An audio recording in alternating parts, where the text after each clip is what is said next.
Ontem a gente continuou nesse assunto e hoje a gente vai tentar finalizar, né? Então, o que a gente está fazendo? A gente está, nós primeiro conceituamos o que é teoria, o que é a sua diferença em relação à história e em relação à crítica, tá? E chegamos a um conceito, né? Definimos o que é a teoria.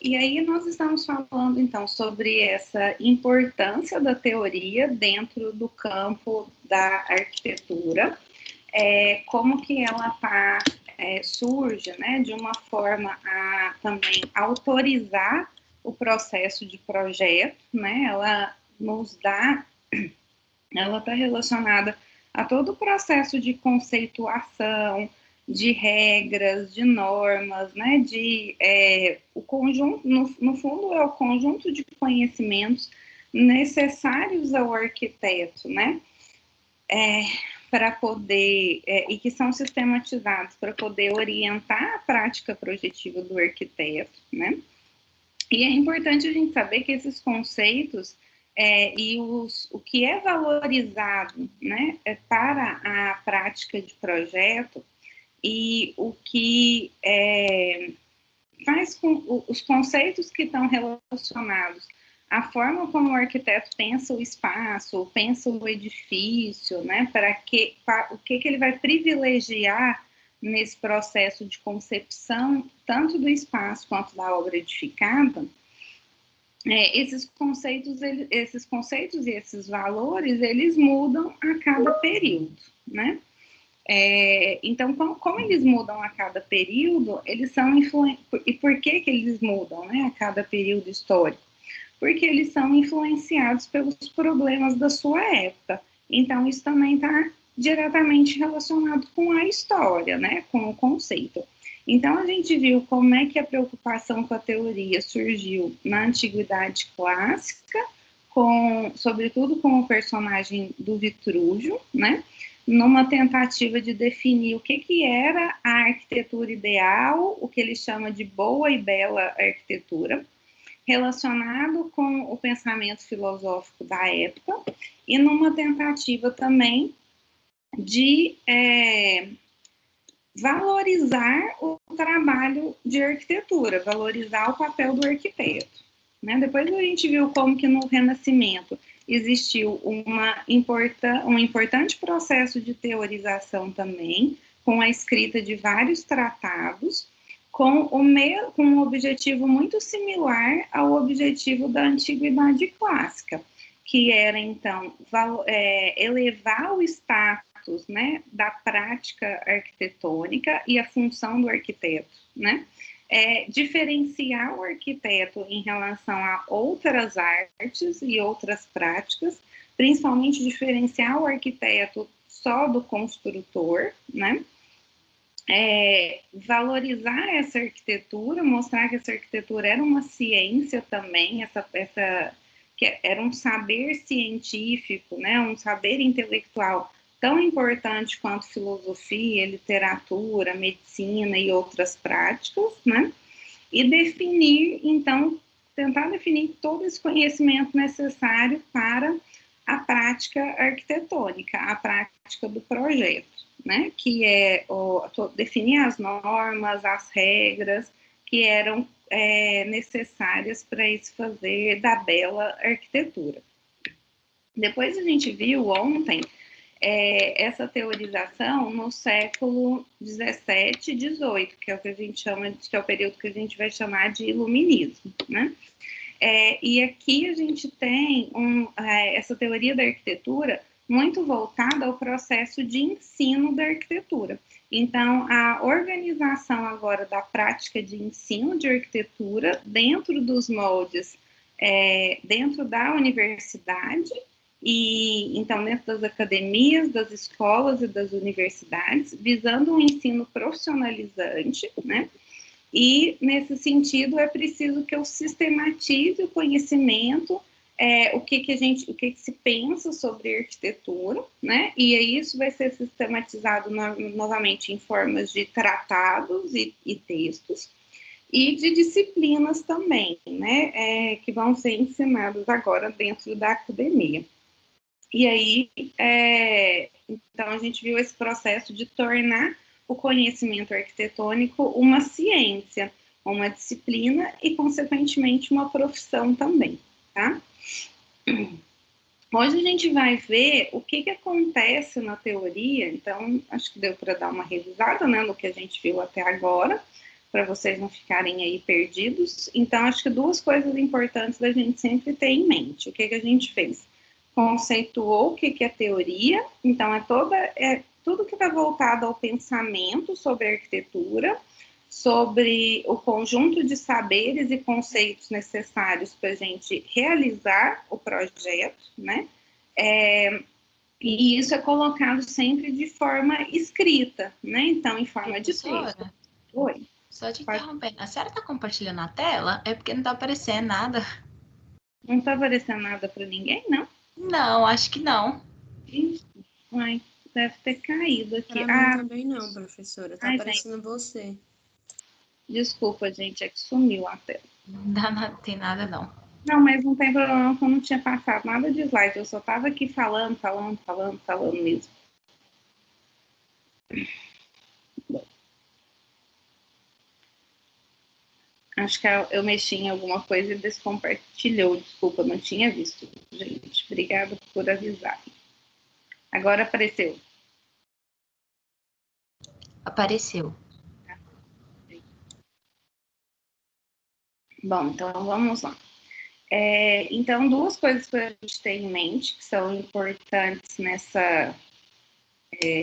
são importantes sempre agora nessa aula, que é o que a gente está fazendo. A gente está entendendo o conceito e a gente está vendo, então, como que esse pensamento sobre arquitetura até agora, na verdade, a gente teve até o século XVII, o que se pensa que é uma boa arquitetura, uma bela arquitetura, os conceitos teóricos estudados e colocados em forma de textos e tratados, na verdade, são muito parecidos.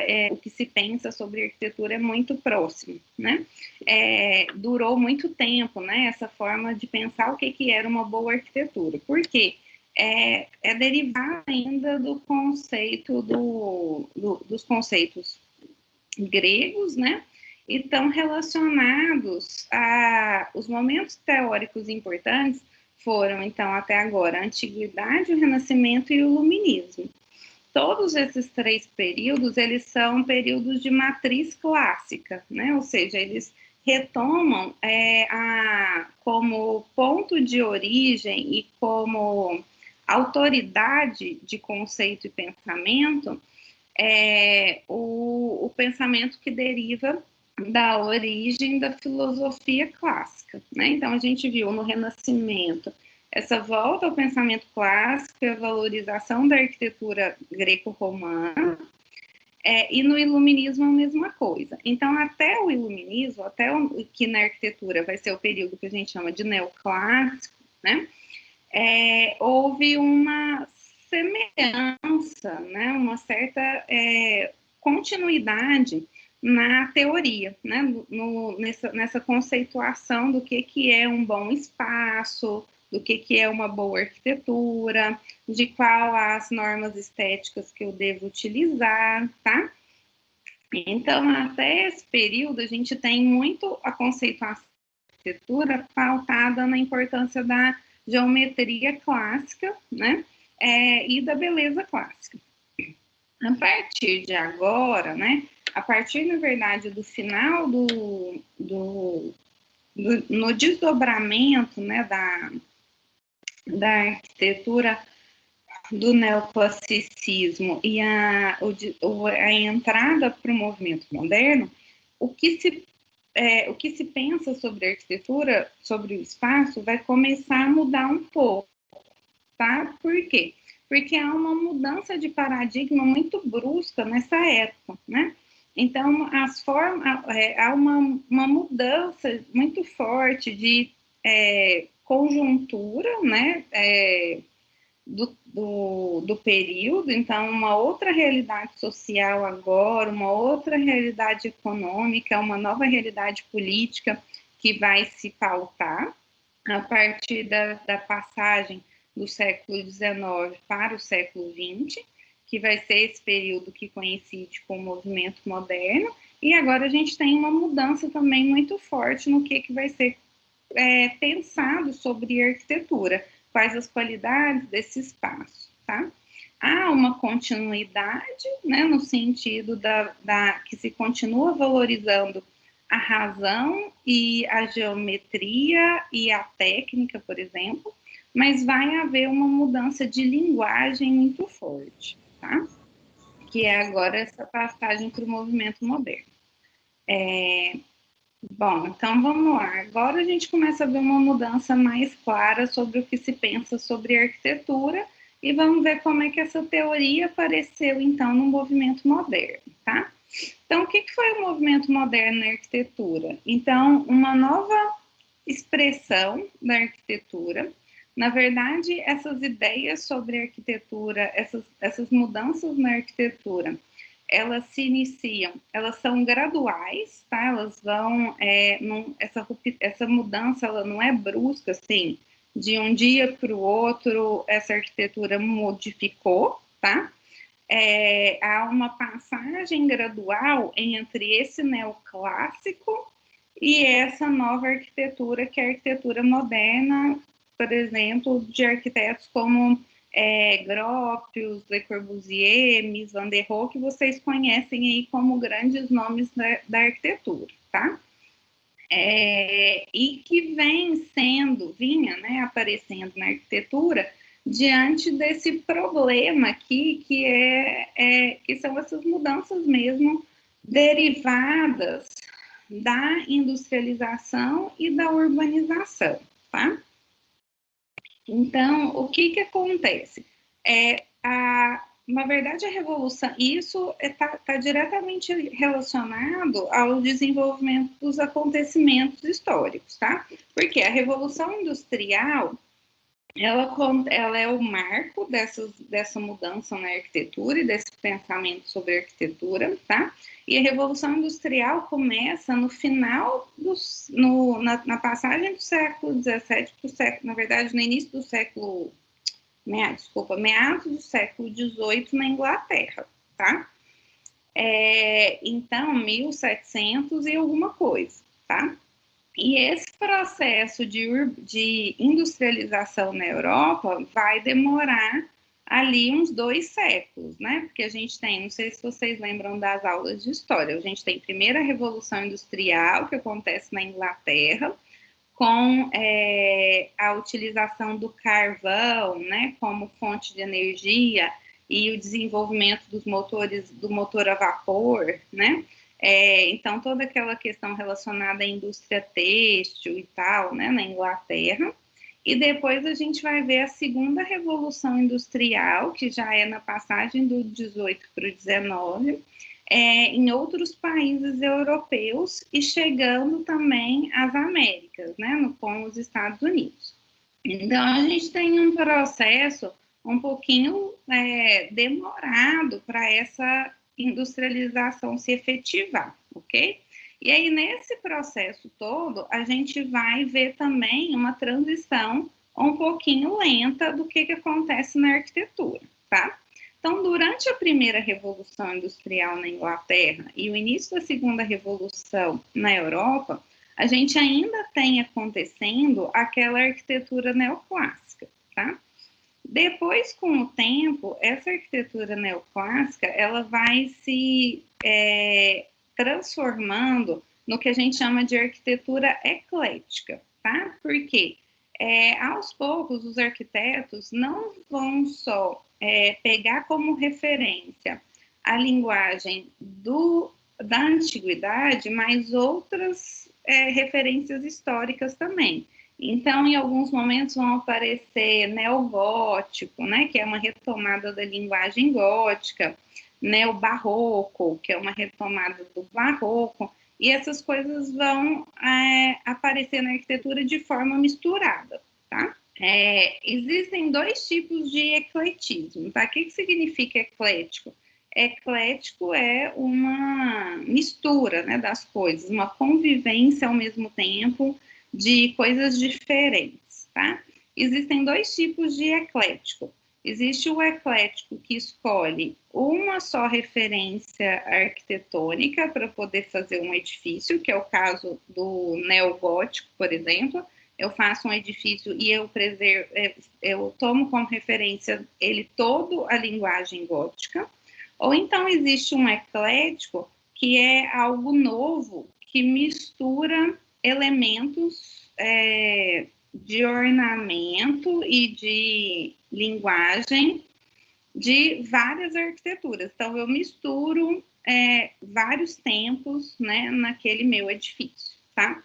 Então, a arquitetura que se desenvolve a partir do neoclássico até a gente chegar nessas coisas novas que vão aparecer no movimento moderno, vai ser predominantemente isso que a gente chama de ecletismo, tá? Mas, ao mesmo tempo, já vão aparecendo formas de fazer e pensar arquitetura que demonstram já a influência dessas novidades que a industrialização traz, né? Então, por exemplo, uma coisa nova que a industrialização traz são materiais de construção, principalmente a liga metálica, né? O ferro, para ser utilizado na construção. Então, muitos arquitetos, né, inclusive arquitetos ecléticos, já usavam o metal, já usavam o ferro, só que não deixavam esse ferro aparente, esse ferro ficava escondido, ou só no interior do edifício, e o exterior do edifício tinha que parecer feito, né, em pedra, em alvenaria mesmo. Ou então, eles, por exemplo, faziam o desenho do pilar metálico como se fosse uma coluna grega, né? Então, ainda já havia esse uso do material, mas com a linguagem antiga, a linguagem tradicional, né, do passado, né? Então, a gente vai começando a ver no movimento moderno algumas expressões que já buscam mudar a arquitetura, né, diante a essa nova realidade. Então, é um processo longo. Não sei se vocês lembram, em TH3, TH4, vocês estudaram, por exemplo, o Arts and Crafts na Inglaterra, né? A gente estuda o Art Nouveau na França, o Deutsches Werk, o início de um pensamento moderno também na Alemanha. Então, vão ter uma série de expressões que são essa transição entre o ecletismo e agora o que a gente vai ver no movimento moderno, tá? Então, só para mostrar para vocês que é um processo lento de transição, né? E aí, quando a gente chega, então, durante esse período de transição, até a gente chegar, de fato, na passagem do século XIX e no século XX, novas preocupações vão sendo colocadas para a arquitetura, para os arquitetos pensarem, tá? E, em geral, a gente se centra nessas ideias aqui do slide, tá? Então, vou finalmente entrar nos slides aqui para vocês, tá? Então, o que o movimento moderno vai procurar responder, né, ao longo do tempo? Olha, existe uma nova vida urbana que é decorrente aí do processo de modernização e de industrialização. Então, como eu falei para vocês ontem, a gente vai ver daqui a pouco, todo esse período de industrialização desencadeia um processo de urbanização, ou seja, de inchaço e crescimento das cidades, né? E de pessoas, então, morando nessas cidades. Então, eu tenho uma nova condição de vida, uma nova forma de morar. Eu também tenho até uma nova forma de trabalho, né? Pessoas que vão do campo e agora vão trabalhar nas indústrias, vão viver na cidade. Isso tudo gera uma necessidade habitacional, tá? Então, desde do século XVII até o início do século XX, essa arquitetura vai dar com esse problema da habitação, né? E isso chega no auge mesmo da industrialização na passagem do século XIX para o século XX, tá? Por quê? Porque eu tenho mais gente morando na cidade e mais gente com problema de onde morar nessas cidades, porque essas cidades não estavam preparadas para poder receber essa quantidade de pessoas, né? O movimento moderno, ele incita a vontade pelo novo, pelo que é diferente em relação ao passado, né? Porque eu tenho uma industrialização que está mudando totalmente a forma de viver das pessoas, né? A forma de trabalho, a forma de pensar a economia e a própria tecnologia vai mudar muito, né? Então, o desenvolvimento dos automóveis, do transporte e por aí vai. Então, qual que é a ideia? De que eu preciso de uma nova arquitetura também. Uma arquitetura que represente esse tempo e que eu tenho que romper totalmente com o passado.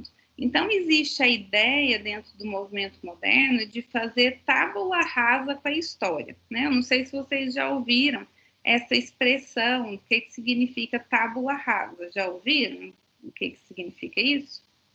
Alguém? Sim.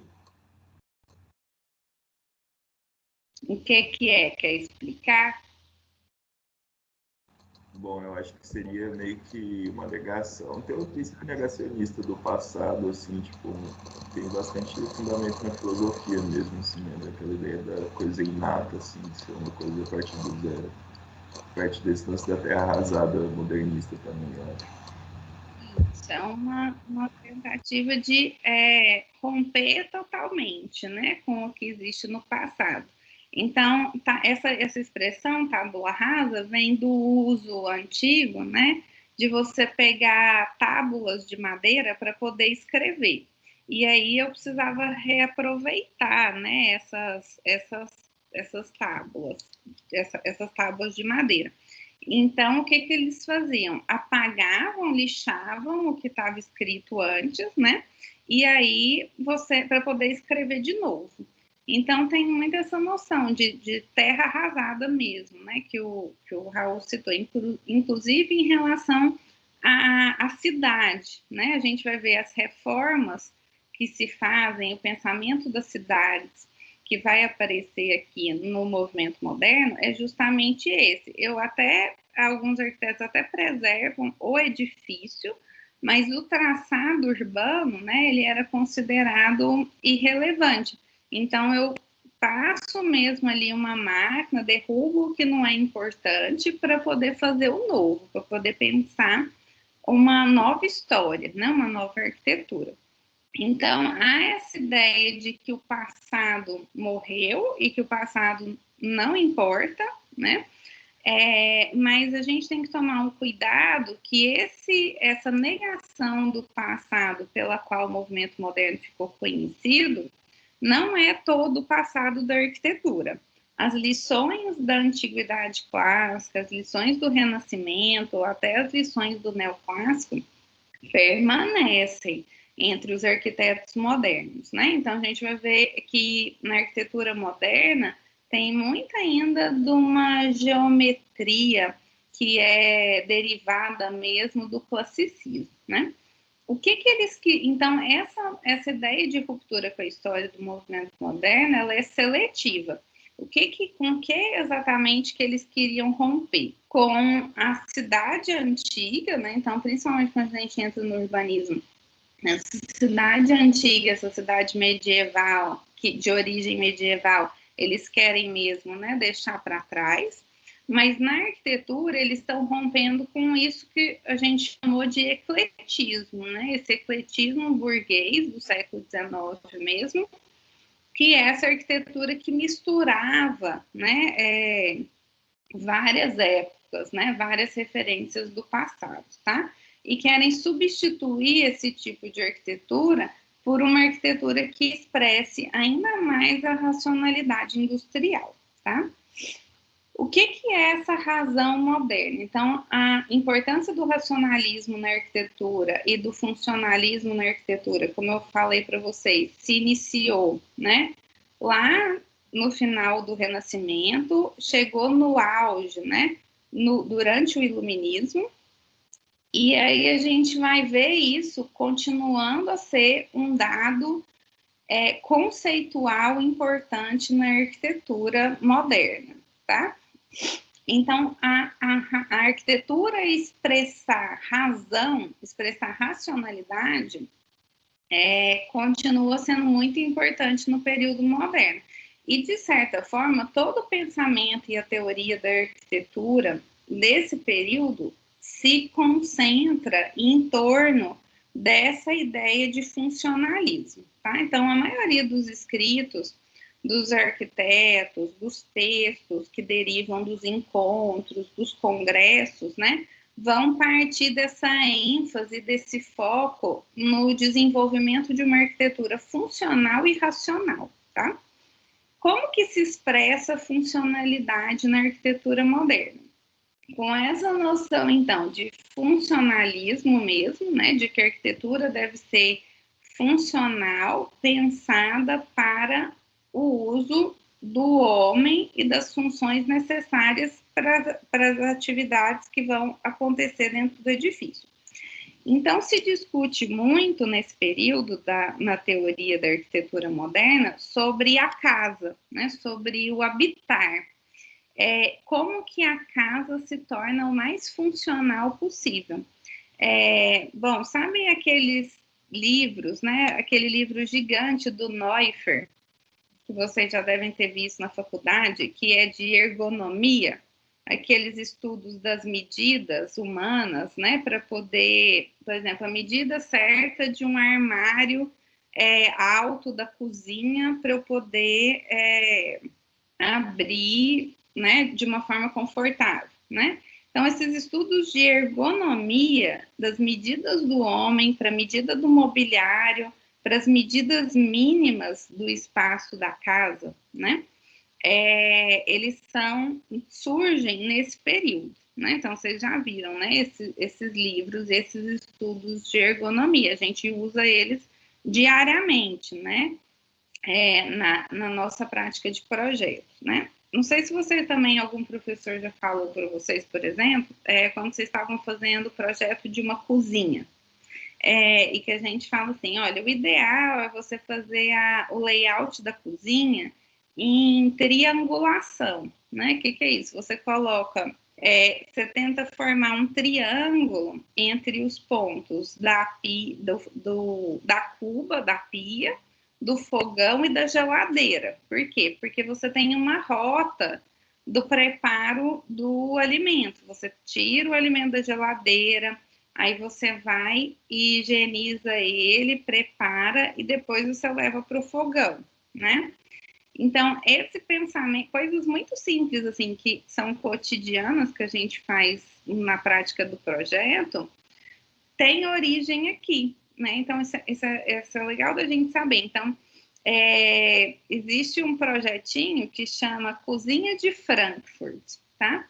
Que foi desenvolvido por uma arquiteta para um dos primeiros CIANs, que é o Congresso Internacional de Arquitetura Moderna, que ela fez um estudo funcional da melhor maneira de como é que uma cozinha devia ser para ser mais eficiente, né, na prática cotidiana, né, do dia a dia. Então, aqui no movimento moderno, começaram todos esses estudos sobre funcionalidade, sobre ergonomia, né, e como que isso deveria pautar a concepção e o projeto dos espaços, né. junto com o funcionalismo, surge uma vontade de uma nova linguagem. O que é linguagem, gente? Linguagem é a aparência, né, da arquitetura, a estética da arquitetura, o que eu visualizo, o que eu sinto quando eu vejo esse espaço e essa arquitetura. Então, está relacionado aos acabamentos, aos materiais escolhidos, né? A forma, a volumetria. Então, isso é linguagem. Por exemplo, a linguagem da Zaha Hadid, né? É essa linguagem mais orgânica, né? De volumes mais diluídos, né? Formas curvas e tal, né? A linguagem do Norman Foster é o uso das fachadas de vidro, dos materiais metálicos aparecendo na fachada, tá? Então, isso que é linguagem, é essa relação primeira que a gente tem visual, principalmente com a arquitetura, tá? Então, aqui, o que eles vão falar? Olha, eu preciso de uma nova linguagem, de uma nova estética para essa arquitetura. Não dá mais para eu fazer uma arquitetura para esse tempo, que é tão diferente, usando ainda colunas gregas e capitéis gregos, né, frontões. Não justifica mais eu fazer essa linguagem antiga para esse tempo presente, né? E aí aparece uma palavrinha aqui, ó, então não sei se vocês já ouviram falar, que é uma palavrinha alemão, que é muito importante, muito significativa quando a gente fala de movimento moderno. Ela é essa palavrinha escrita aqui, que eu não sei se vocês estão vendo no meu mouse, que é o Zeitgeist, né? Alguém sabe o que significa Zeitgeist? Vocês já ouviram falar? Nunca ouvi, professora. Bom, então vocês anotem e gravem aí, tá? Zeitgeist é uma palavra que significa espírito do tempo, tá? Então, havia uma noção, isso deriva da filosofia alemã, tá? Que se fala assim, que então, essa palavra foi cunhada aí, usada na arquitetura pelos teóricos e pelos arquitetos alemães, que falavam, então, que a arquitetura tinha que representar esse espírito do tempo. Então, que ela tinha que estar diretamente relacionada ao tempo presente. Então, se eu tenho uma nova forma de viver, de organizar a sociedade, de produzir, né, nessa nova sociedade, e que está diretamente relacionada a esse processo industrial, né, eu não tenho, a arquitetura tem que representar esse mesmo espírito de época, esse mesmo espírito do tempo, tá? Então, havia essa noção de que a arquitetura deveria ser nova, né, para representar esse espírito. E aí muitos arquitetos vão se dedicar também a essa conceituação dessa forma, tá? No movimento moderno, a gente tem dentro da teorização, né? Mais importante do que os próprios arquitetos, porque os arquitetos em si, eles escreveram pouco, né? Quem mais escreveu sobre arquitetura foi o Le Corbusier, e ele expressava tudo isso nos seus textos, né? Então, quando o Le Corbusier fala, por exemplo, sobre a casa de morar, vocês já ouviram, né? Essa expressão, a máquina de morar, desculpa. Ele vai falar que a casa deveria ser pensada como uma máquina para morar. Então, ele está falando sobre essa relação com esse novo tempo. Então, o Le Corbusier fala da possibilidade, por exemplo, da produção em larga escala de casas, né? Produção pré-fabricada, da possibilidade de pensar uma casa que pudesse ser construída, não necessariamente dentro de uma indústria, mas ser construído dentro da lógica da indústria, né? Ele vai falar assim, olha, se a gente tiver os pilares pré-fabricados, as vigas pré-fabricadas, a laje pré-fabricada, feita na indústria, eu posso pegar isso para o meu sítio, para o terreno, e montar essas casas de uma forma rápida e eficiente para atender o mercado da moradia, né? Então, eles começam a discutir sobre como é que a arquitetura pode mudar diante dessa nova dinâmica. E dentro da teoria moderna, quem foi muito importante nesse período para a teoria foram os próprios historiadores, né? Então, existiam historiadores da arquitetura nesse período que se dedicaram em escrever uma história que valorizasse como auge a arquitetura moderna, né? Eles escreviam a história toda da arquitetura, contando todos os períodos, como se todos esses períodos tivessem sido parte necessários para chegar num período de máxima evolução da arquitetura, que seria essa arquitetura moderna, né? Bom, e aí todos enfatizavam essa noção do Zeitgeist, então, da importância do espírito do tempo.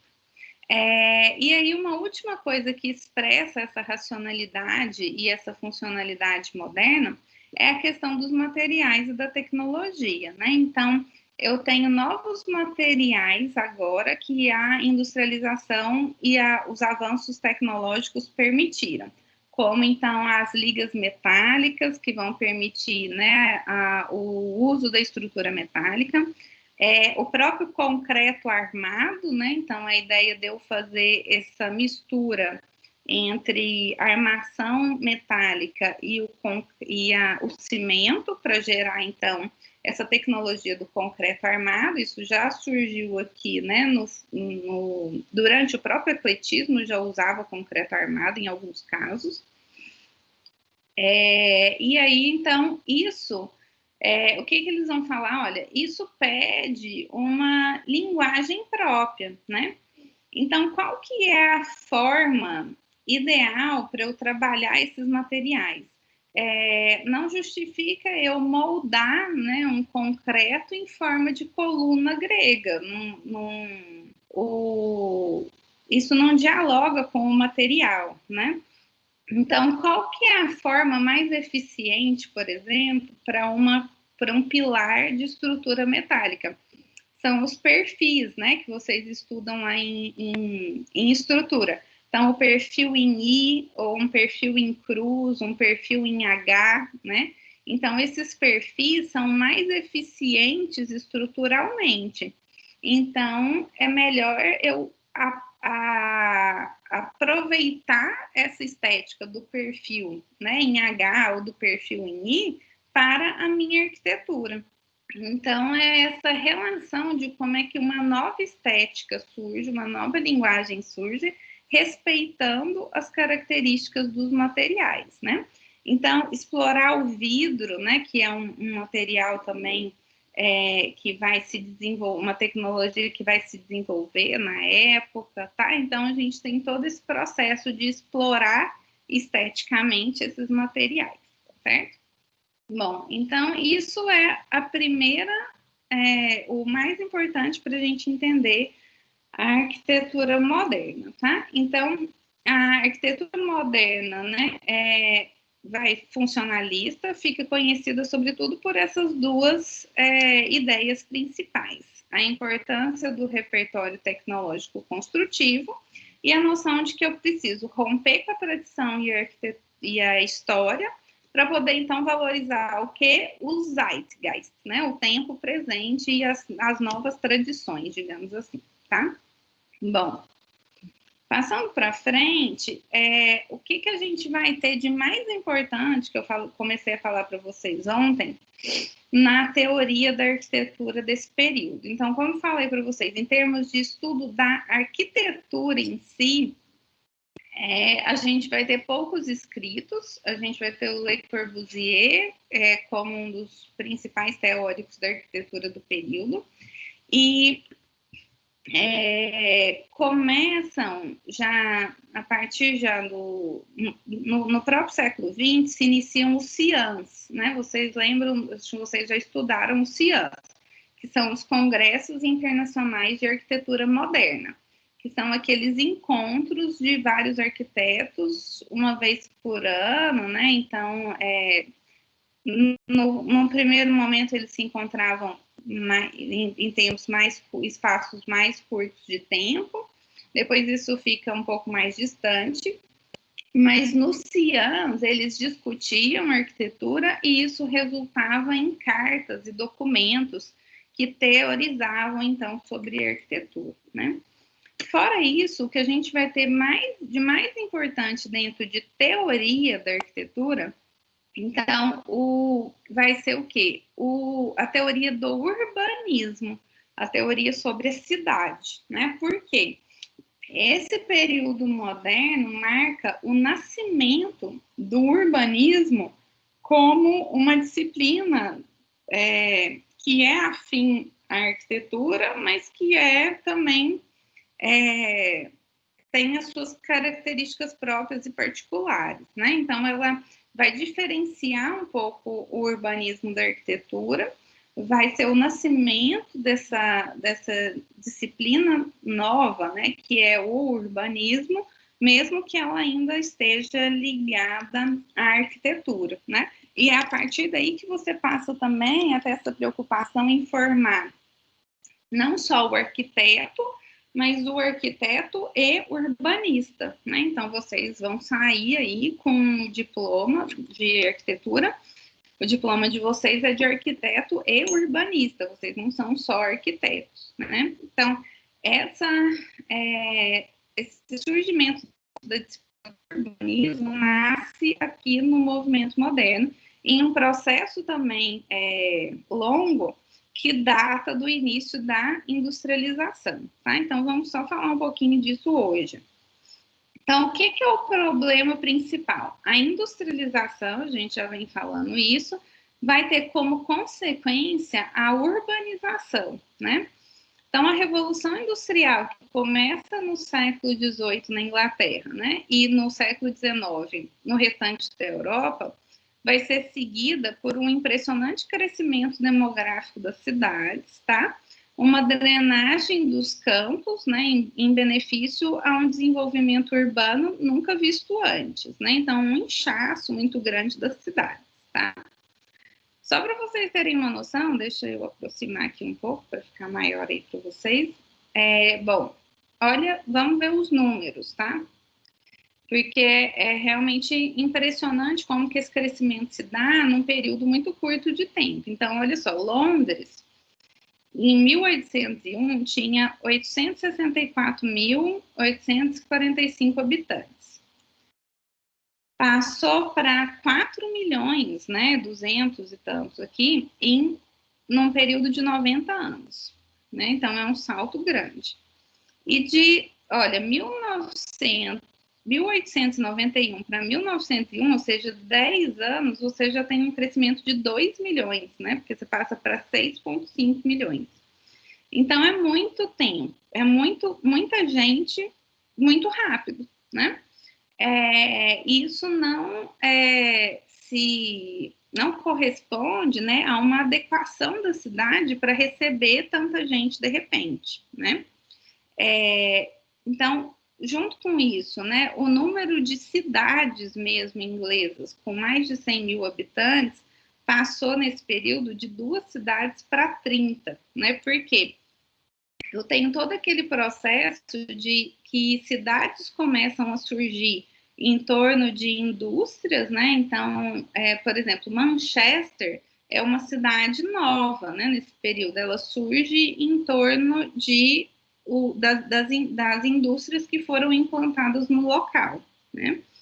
Então, primeiro você tem um processo de indústrias serem implantadas, como eu falei para vocês, perto das fontes de matéria-prima, e isso vai fazer surgir cidades ao redor dessas áreas industriais. E um outro processo que é a instalação de indústrias perto mesmo do mercado consumidor. Na Inglaterra, a gente vai ter indústrias sendo instaladas na própria cidade de Londres, e vai ter um inchaço e crescimento da cidade de Londres, ou então em cidades portuárias, né, da Inglaterra, que aí permitia já o escoamento rápido de mercadoria para outros países a partir da exportação e navegação, né? Então, você tem esse duplo processo de geração e formação das cidades. Em ambas, você tem esse crescimento muito rápido para territórios e cidades que não estavam preparadas para esse processo. Então, Londres é uma cidade de origem medieval, né? Ruas estreitas, construções medievais ainda, e que você tem aquelas construções todas, um edifício juntinho um do outro, né? Sem aberturas e muita ventilação na lateral, tá? Tudo isso é um contexto muito ruim de moradia, tá? Insalubre, né, de moradia. É por isso que, por exemplo, a arquitetura moderna toda, né, o urbanismo moderno e, consequentemente, a arquitetura moderna partem dos conceitos de, por exemplo, salubridade, né, uma arquitetura sanitarista, tá, que visa o quê? A melhoria das condições sanitárias e de saúde das pessoas. Então, está intimamente ligado uma coisa com a outra, né? A gente vai vendo como é que isso, eu vou mostrar para vocês como é que isso vai aparecendo, né? Então, quando a gente vê esse problema, olha, da cidade industrial, né, que é, então, essa cidade urbanizada. Então, olha só, para vocês terem uma noção, não existia esgoto, tá? Rede de esgoto muito precária nessa época, nem encanamento, tá? De serviço de água, também muito restrito a algumas construções de classe alta, né? De elite na Inglaterra e na França, tá? Não existia. Então, você tem o quê? Pensa, uma área de moradia popular, né, dos trabalhadores dessas indústrias. Muita gente morando em um prédio só, como se fosse espécie de cortiços, tá? Famílias inteiras dentro de um cômodo. Esgoto a céu aberto, tá? Isso propicia, por exemplo, o desenvolvimento de doenças como cólera, né? Outras pestes, outras pragas, né? Então, se a gente vê, por que você tinha disseminação tão rápida de pestes virais, né? Que é o caso que a gente está vendo hoje, do Covid, né? A gente está vendo que uma das formas de prevenir mais importante é higiene, né? Então, você está sempre lavando as mãos, álcool gel e tal, né? Pensa num contexto que até acontece muitas vezes em periferias de grandes cidades até hoje, que é você não ter água disponível, né? Então, pensem que nessa época o contexto é exatamente isso, né? Então, você não tem medidas de higiene pessoal, você não tem água disponível o tempo inteiro, né? Então, é lógico que isso vai propiciar o desenvolvimento de pestes e doenças, né? A cólera, né, vem da contaminação da água. Então, era uma condição, assim, de vida das sociedades realmente insalubre, né, nesse primeiro momento de industrialização, tá, gente? Então, a gente tem respostas que a gente vai ter que dar para essa condição de vida das cidades, né? E o arquiteto, então, né, vai começar a se preocupar com esse processo também. E aí a gente tem dois tipos de respostas e ações. O primeiro são os planos das ações efetivas, né? Então, vão ser respostas mais diretas, em forma de ações mesmo, para resolver esse problema. O segundo vai ser o plano da reflexão e da crítica. E é aqui, então, que surgem as teorias sobre o urbanismo, né? E essa disciplina que eu estou falando para vocês, que passa a ser chamada de urbanismo, tá? Em termos de ações, o que a gente tem de interessante aqui? É desse período que surgem as primeiras leis de organização da cidade e infraestrutura urbana. Então, é desse período que data a preocupação do Estado em organizar como é que a cidade deveria ser construída ou pensada. Antes, era muito uma política liberal, de deixar as pessoas fazerem como elas queriam. E aí, esse caos instaurado na cidade começou a mostrar que era preciso criar parâmetros de urbanização. Então, leis que hoje a gente acha que são, assim, coisas simples, né, que gerem a cidade, derivam desse problema. Então, leis, por exemplo, como o zoneamento urbano, né, de não deixar, você definir onde na cidade que eu posso ter uma indústria, onde que eu posso ter só habitação, né, onde que eu posso ter um hospital, né? Então, essa lei de zonear a cidade começa a nascer aqui, né? Principalmente na Câmara de Londres, né? Então, as primeiras ideias sobre eu fazer legislação para gerir, organizar a cidade, né? Nasce aqui. Leis sobre, por exemplo, ocupação do solo, né? Quantos andares eu posso ocupar em determinado terreno, quantas pessoas você pode ter ali naquela edificação, tá? Quantas unidades de habitação você pode ter em determinado espaço.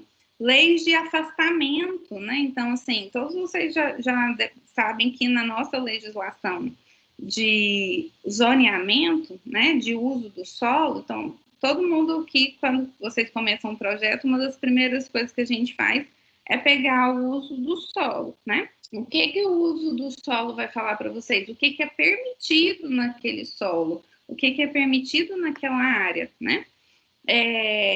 Então, é permitido eu construir X vezes a área do terreno, né? Eu ocupar um percentual do terreno, o outro percentual tem que ser deixado para a área permeável. Eu tenho que ter o afastamento de 2 metros no fundo, 2 metros nas duas laterais, 5 metros na frente, né? Esse é o padrão, normalmente às vezes modifica um pouquinho. Então, por que o afastamento é importante? Para eu ter ventilação, para eu ter iluminação dentro do edifício, né? Para eu não ter, para eu ordenar a construção dentro do terreno. Então, olha só, uma coisa que a gente usa até hoje, que é essa lei de zoneamento, nasce aqui, né, no século XVIII e XIX, quando se passa a pensar que é preciso sistematizar a cidade também, que é preciso ordenar a cidade, e isso se faz em forma de leis e normas, né?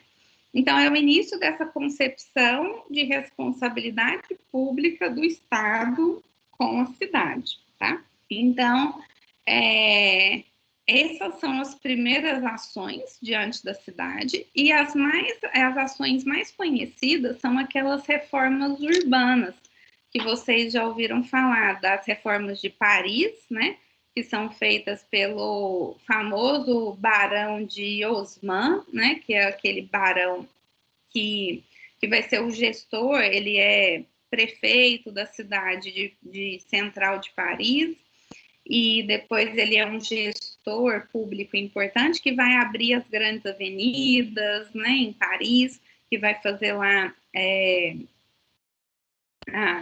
abrir os grandes boulevards em Paris, vai fazer toda uma rede também embaixo desses boulevards, você tem toda uma rede de infraestrutura urbana, de esgoto, de trânsito também, né, que a ordenação do transporte público começa a ser feita pelo Haussmann, tá? Depois, então, essa reforma de Paris, né, acaba influenciando inclusive o nosso planejamento, o nosso urbanismo, né? Então, Goiânia, do Atílio, tem uma influência desse traçado parisiense, né? E também as reformas de outras cidades, Barcelona e Viena, né? As urbanas a gente costuma estudar lá no TH3, né? Eu não vou entrar nelas de novo para vocês. Depois, numa outra aula, eu vou mostrar calma isso, mas a ideia é mostrar isso para vocês, que essas primeiras ações de reforma da cidade datam desse período de ter que pensar essa nova cidade para essa nova realidade, tá? Então, essas primeiras, aqui eu vou passar rapidinho, é só mesmo esses slides aqui estão só detalhando um pouquinho mais o que eu falei para vocês, tá? Sobre condições sanitárias, tá? E a forma de intervir no espaço da cidade. Vou deixar aqui, depois vocês dão uma lidinha com mais calma, tá? É só mesmo um detalhamento. Oi. Sobre isso, acho que você ainda não postou os slides nos arquivos. Ah, tá. Os slides, eu não sei se eu mostrei para vocês, depois eu vou mostrar de novo como que vocês acessam. Então, é pelos arquivos, não é? Não, é um link, não está nos arquivos, não. Eu deixei um link para o site do Prezi. Eu vou conferir se essa aula eu já atualizei no site, tá? Pode ser isso também. Mas já eu mostro para vocês de novo como que vocês entram, tá? Ah, tá bom, obrigada. Ele fica online, não fica nos arquivos, não, tá? Eu já mostro de novo, pode deixar. Bom, e aí, além do plano das ações, né, que é o que eu estava falando para vocês, a gente vai ter uma outra forma de responder, né? Deixa eu mostrar aqui, né? Então, além do plano das ações, a gente vai ter agora o surgimento do plano da reflexão e da crítica, tá? Que é o surgimento, então, da teoria pensada para a arquitetura, para a cidade, que vai ser essa teoria do urbanismo, tá? O surgimento dessa disciplina, então, que a gente chama de urbanismo, tá? Deixa eu voltar aqui rapidinho. Então, o que acontece nesse período? Né? Surge essa nova ciência, essa ciência do urbanismo, né? Quem fala sobre isso é esse livrinho aqui, ó, que ela conta essa história do urbanismo e vai compilar os principais pensamentos sobre a cidade desse período, tá? É um livrinho, então, que chama O Urbanismo, dessa autora historiadora francesa aqui, que é a Françoise Chouet, tá? Então, quem tiver interesse pelo assunto, eu acho esse um dos livros fundamentais para a gente estudar a história do urbanismo, tá? E o que ela fala para a gente, então? Olha, que no fim do século XIX, toda essa expansão da cidade industrial vai dar uma origem a uma nova disciplina, que tem caráter crítico e reflexivo e pretensão científica, que é pensar sobre a cidade, né? E isso vai vai transformar-se, né, em ações de reflexão no plano teórico. Então, vão ser os primeiros textos escritos sobre como que a cidade deveria ser, ou quais são alguns a gente vai ver, alguns autores vão se concentrar sobre os problemas da cidade, né? Vão listar esses problemas, colocar esses problemas, refletir sobre esses problemas. Alguns outros autores já vão falar sobre esses problemas e propor modelos, soluções de como que essa cidade deveria ser, né? E aí ela vai dividir esses tipos de pensamento, né, de acordo com os autores e arquitetos, tá?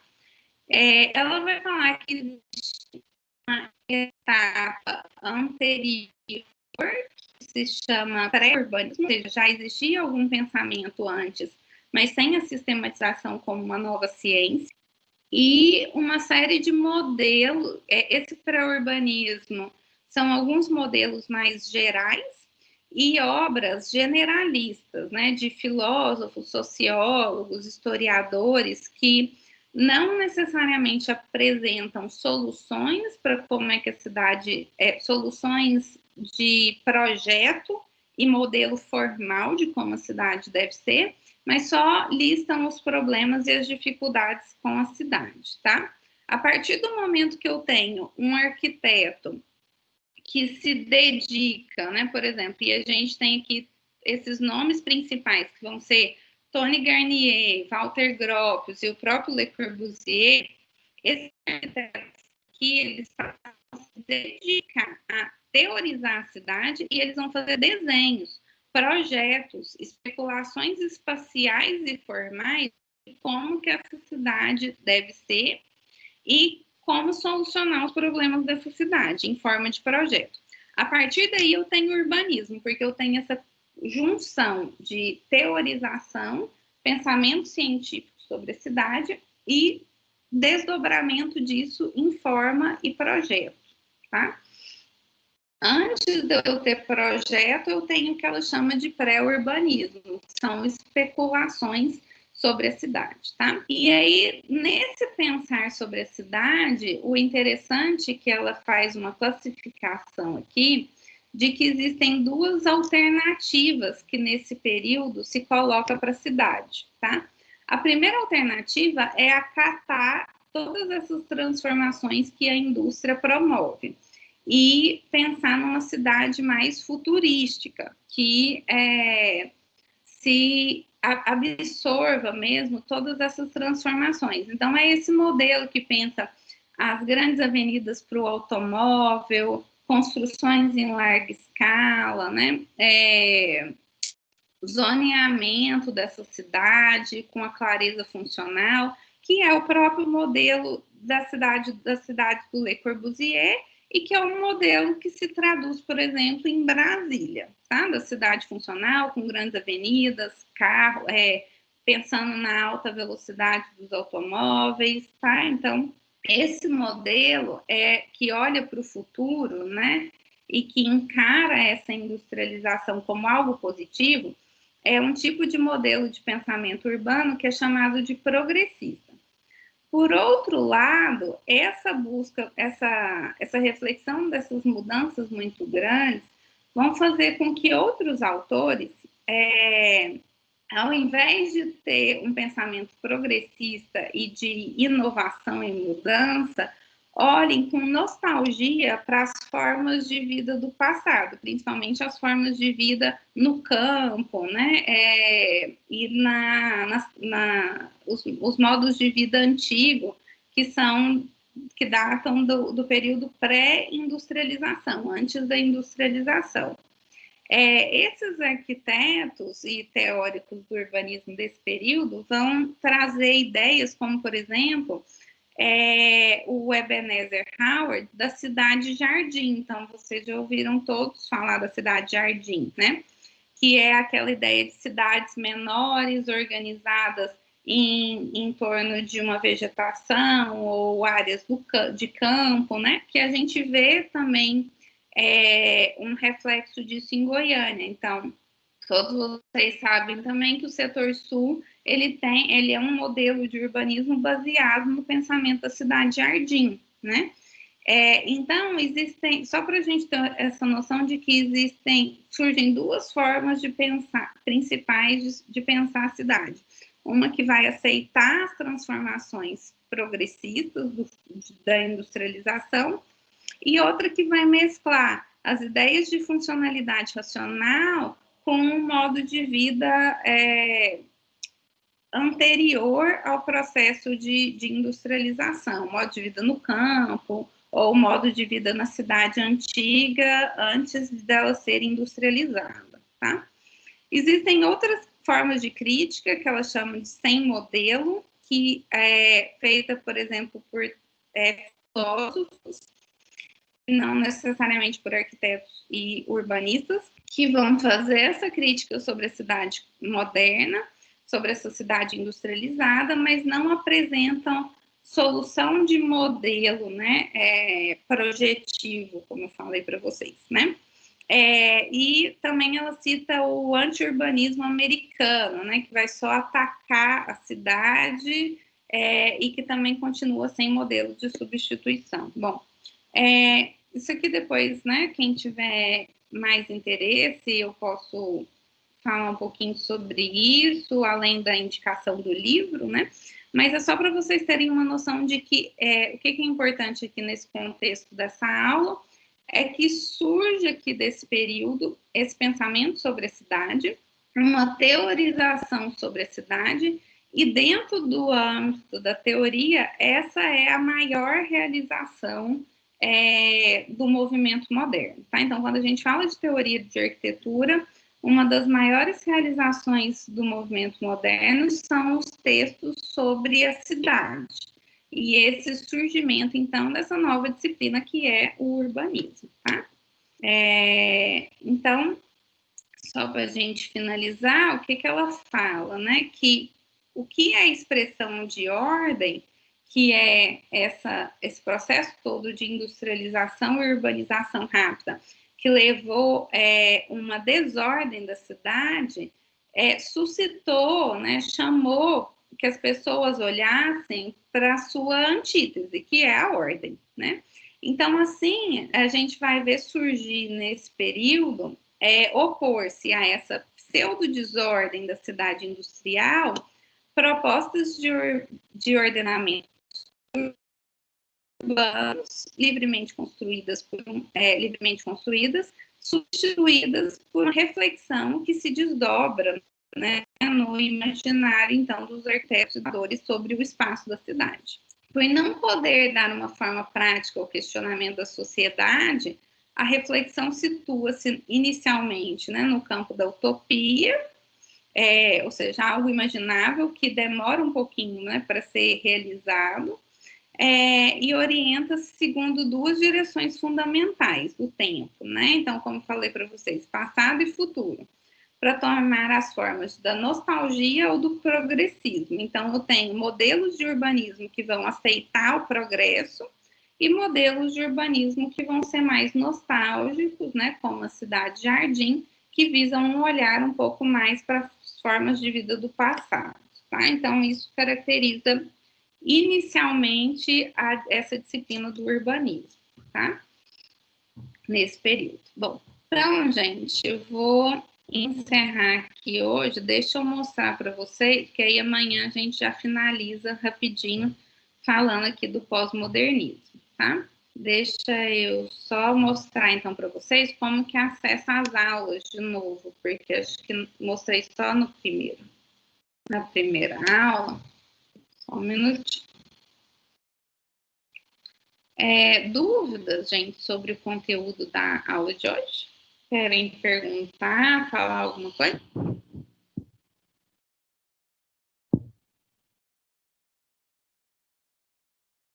Oi?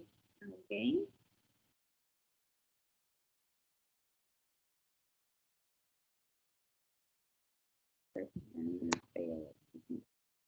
Tranquilo.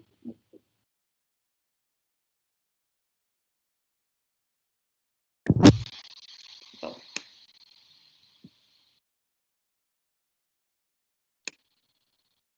Então, vocês estão vendo a minha tela, né? Aí, deixa eu abrir aqui. Olha, tá lento isso aqui hoje, peraí.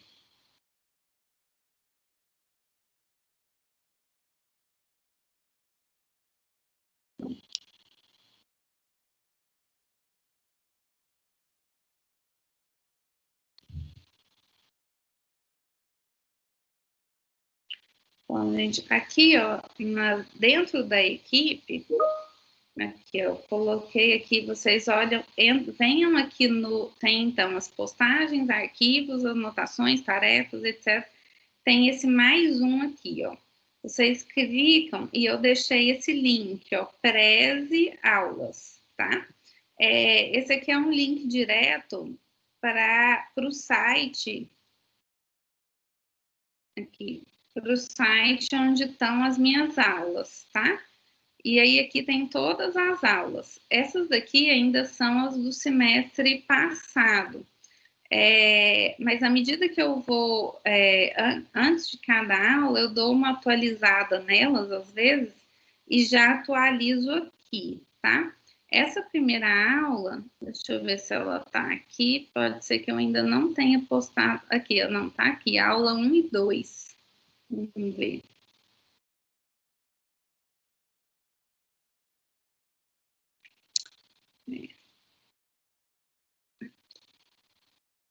Aqui, ó. Então, tá aqui a aula, tá vendo? Vocês já entram direto na aula aqui e conseguem visualizar ela, tá? Se tiver difícil direto pelo link do Teams, o que vocês vão fazer? Vocês vão entrar no Google, tá? É super fácil, ó. Entrem no Google. Aí vocês vão digitar aqui meu nome. Vocês vão digitar Prezi, tá? Que vai aparecer aqui, ó, Prezi, aqui em cima, tá? Prezi é o nome do site. E aí vocês digitem o meu nome, Isabela Ferrante.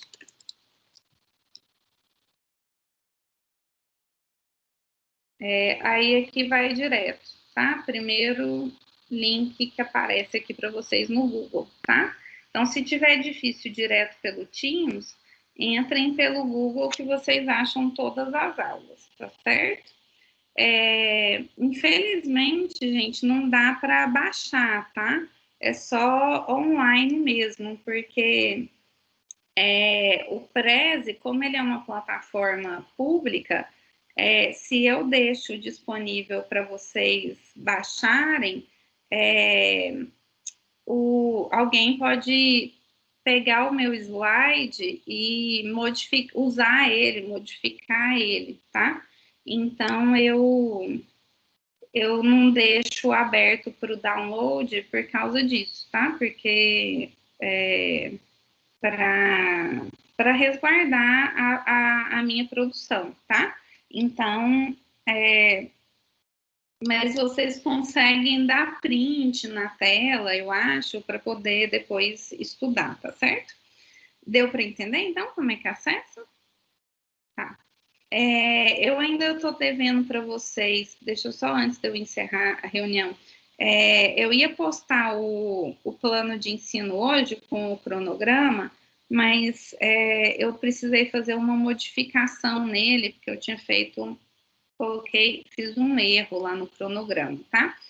Então, vou atualizar e até sexta-feira vocês já estão aí com o cronograma. Eu já vou tentar lançar o quanto antes, ou na sexta ou na terça-feira da semana que vem, o primeiro trabalho, para vocês terem mais calma aí para realizar o trabalho, tá? Ter mais tempo para realizar esse trabalho. Bom, acho que por hoje é só, gente. Deixa eu só tirar a lista de presença aqui de novo para poder atualizar a chamada, quem chegou depois. Só um minutinho. Hoje está muito lento isso. Aqui.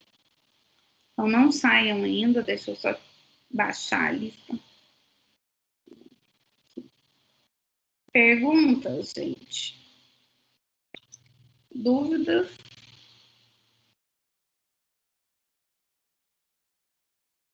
Não? Não, tá tranquilo.